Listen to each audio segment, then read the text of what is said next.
One of the chutneys we make in the restaurant is a tomato chutney, which all our guests really enjoy. Now this is inspired by my home style cooking, which I learned from my mother.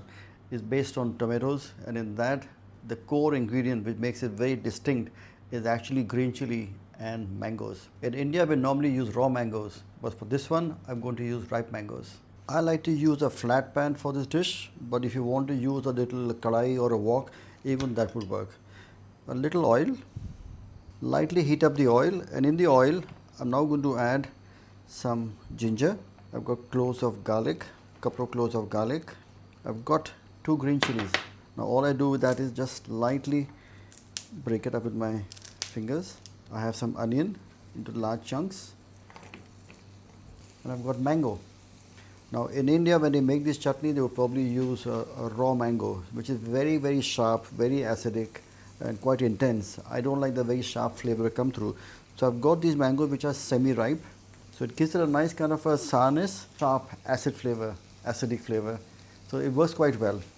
The whole idea is to lightly just saute the vegetables in the grill. I'm also going to add some dices of tomatoes.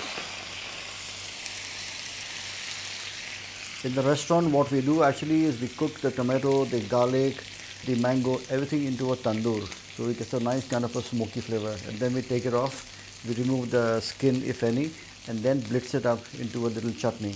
And it gives a very nice kind of a smoky flavor.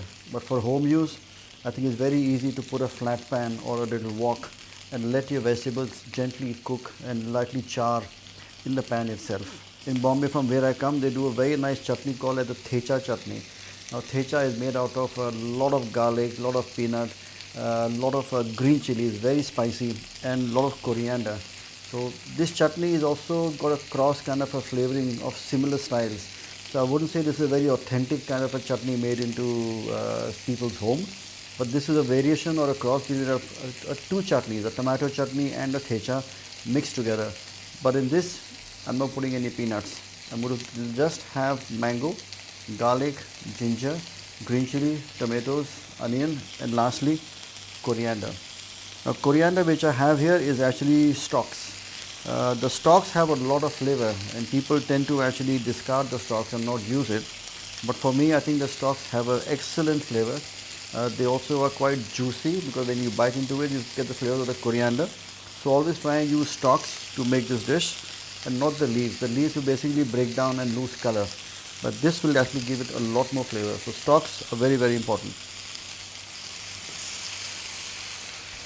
The vegetables should be charred on one side. I'm going to flip the vegetables now. The first one is the mango, and you can see it's got a nice kind of a slightly burned kind of an effect.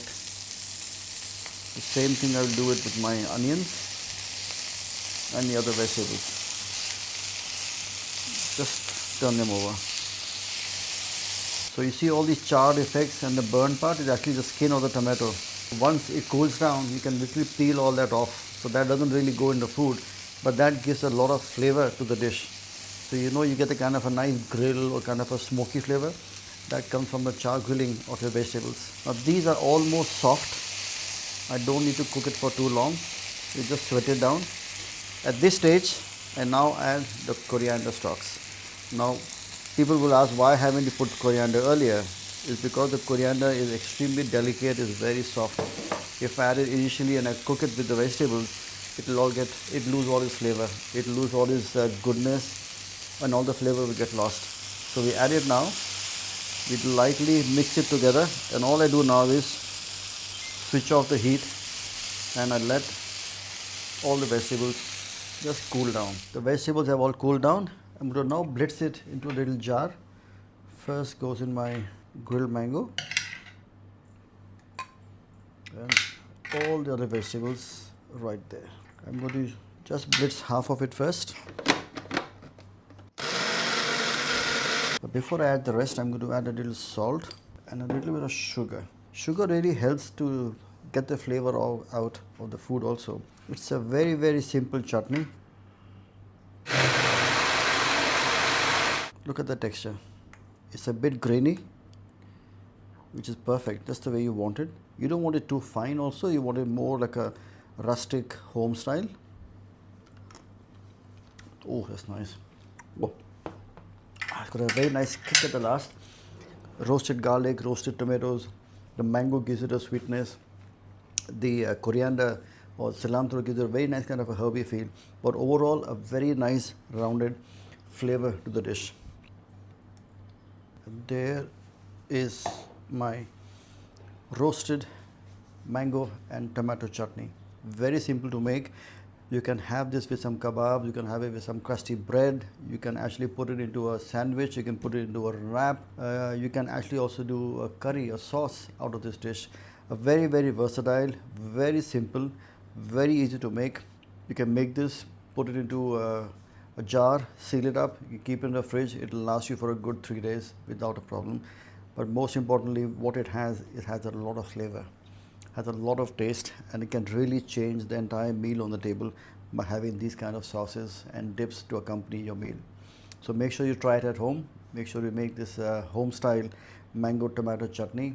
Make it for your friends and family, and don't forget to comment, share and tag. So until next time, happy cooking.